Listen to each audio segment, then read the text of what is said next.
ನಮ್ಮ ಕಡಬ್ಗೆರೆ ಗ್ರಾಮ ಪಂಚಾಯಿತಿ ವ್ಯಾಪ್ತಿಯಲ್ಲಿ ಸುಮಾರು 1,05,00,000 ವೆಚ್ಚ ಶಾಸಕರ ಅನುದಾನ ಮತ್ತು ನಮ್ಮ 16 ಸದಸ್ಯರುಗಳ ಅನುದಾನ ಎಲ್ಲವುದನ್ನು ಒಟ್ಟಿಗೆ ನಾವು ಸೇರಿಸಿ ಈ ಒಂದು ಅದ್ಭುತವಾದಂಥ ಒಂದು ಕಟ್ಟಡವನ್ನು ನಿರ್ಮಿಸಿದ್ದೇವೆ. ಇದರಲ್ಲಿ ಡಿಜಿಟಲ್ ಲೈಬ್ರರಿ ಗ್ರಂಥಾಲಯ ಮತ್ತು PHC sub centre, primary health ಸೆಂಟರ್ನ ಸಬ್ ಸೆಂಟರ್ ಒಂದು ಉದ್ಘಾಟನೆ, ಮತ್ತು ಅಂಚೆ ಕಚೇರಿ, ಶುದ್ಧ ಕುಡಿಯುವ ನೀರಿನ ಘಟಕ, ಗ್ರಾಮ ಲೆಕ್ಕಾಧಿಕಾರಿಗಳ ಕಚೇರಿ, ಶ್ರೀಶಕ್ತಿ ಭವನ, ಈ ರೀತಿ ಸುಮಾರು ಒಂದು 6-7 ಕಟ್ಟಡಗಳನ್ನ ಇವತ್ತು ಉದ್ಘಾಟನೆ ಮಾಡಿದ್ದೀವಿ.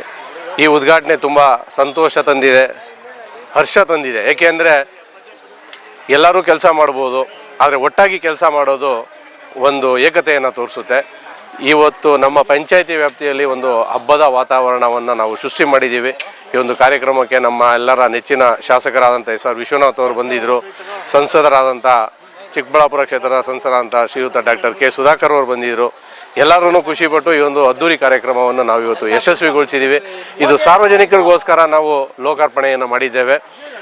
ಈ ಒಂದು ಕಾರ್ಯಕ್ರಮಕ್ಕೆ ನಮ್ಮ ಸದಸ್ಯರುಗಳ ಜೊತೆಗೆ ಇಲ್ಲಿನ ಸ್ಥಳೀಕರು ಮತ್ತು ಶ್ರೀಶಕ್ತಿ ಸ್ವಸಹಾಯ ಸಂಘಗಳ ಗುಂಪು ಇರ್ಬೋದು, ಮತ್ತು ನಮ್ಮ ಪಂಚಾಯಿತಿ ಅಭಿವೃದ್ಧಿ ಅಧಿಕಾರಿಗಳು, ಸಿಬ್ಬಂದಿ ವರ್ಗ, ಎಲ್ಲರದು ಒಂದು ಯೋಗದಾನ ಇದೆ. ಸೊ ಈ ಒಂದು ಯೋಗದಾನದಲ್ಲಿ ಈ ಒಂದು ಕಾರ್ಯಕ್ರಮ ಯಶಸ್ವಿ ಮಾಡಿದ್ದೀವಿ ಅಂತ ನಾನು ಹೇಳಲಿಕ್ಕೆ ಇಷ್ಟಪಡ್ತೀನಿ. ಇವತ್ತು ಈ ಕಾರ್ಯಕ್ರಮಕ್ಕೆ ಶಾಸಕರು ಮೆಚ್ಚುಗೆ ವ್ಯಕ್ತಪಡಿಸಿದ್ದಾರೆ, ಅದ್ರ ಬಗ್ಗೆ ಏನು ಹೇಳ್ತಾರೆ? ಮೆಚ್ಚುಗೆ ವ್ಯಕ್ತಪಡಿಸಿದ್ದಾರೆ ಅಂತ ನಮಗೂ ಖುಷಿಯಾಗಿದೆ. ಏಕೆಂದರೆ ಅವ್ರು ಯಾವಾಗಲೂ ಹೇಳ್ತಾರೆ, ಮಾತು ಕಮ್ಮಿ ಮಾಡಿ ಕೆಲಸ ಜಾಸ್ತಿ ಮಾಡಿ. ಸೊ ನೀವು ನಿಮ್ಮ ಅವಧಿಯಲ್ಲಿ ನೀವು ಬಿಟ್ಟೋದಂಥ ಕಾಲಕ್ಕೂ ನಿಮ್ಮ ಕೆಲಸ ಶಾಶ್ವತವಾಗಿರಬೇಕು, ಶಾಶ್ವತವಾಗಿರುತ್ತೆ, ನಿಮ್ಮನ್ನು ನೆನೆಸ್ತಾರೆ. ಆ ರೀತಿ ನೀವು ಕೆಲಸ ಮಾಡಿ ಅಂತ ನಮಗೆ ಅವರೇ ಒಂದು ಅಡಿಪಾಯ ಹಾಕೊಟ್ಟಿರುವಂಥದ್ದು, ನಮಗೆ ಮಾರ್ಗದರ್ಶನ ಕೊಟ್ಟಿರುವಂಥದ್ದು. ಅವರ ಒಂದು ಮಾರ್ಗದರ್ಶನದಲ್ಲೇ ನಾವು ಮಾತನ್ನು ಕಮ್ಮಿ ಮಾಡಿ ನಾವು ಕೆಲಸನ ಮಾಡ್ತಾ ಇದ್ದೀವಿ. ಏಕೆಂದರೆ ನಮ್ಮ ಸುತ್ತಮುತ್ತ ನಮ್ಮ ದಾಸಂಪುರ ಹೋಬಳಿನಲ್ಲಿ ಸುಮಾರು 20 ಪಂಚಾಯಿತಿನಲ್ಲಿ ಯಾವ ಪಂಚಾಯಿತಿನಲ್ಲೂ ಈ ರೀತಿ ಕಟ್ಟಡ ಅನುದಾನದ ಕಟ್ಟಡಗಳನ್ನ ಸದಸ್ಯರುಗಳ ಕಟ್ಟಡಗಳನ್ನ ಈ ಥರದ್ದು ಯಾವುದೂ ಮಾಡಿಲ್ಲ. ಇದು ಮೊದಲನೇ ಪಂಚಾಯಿತಿ.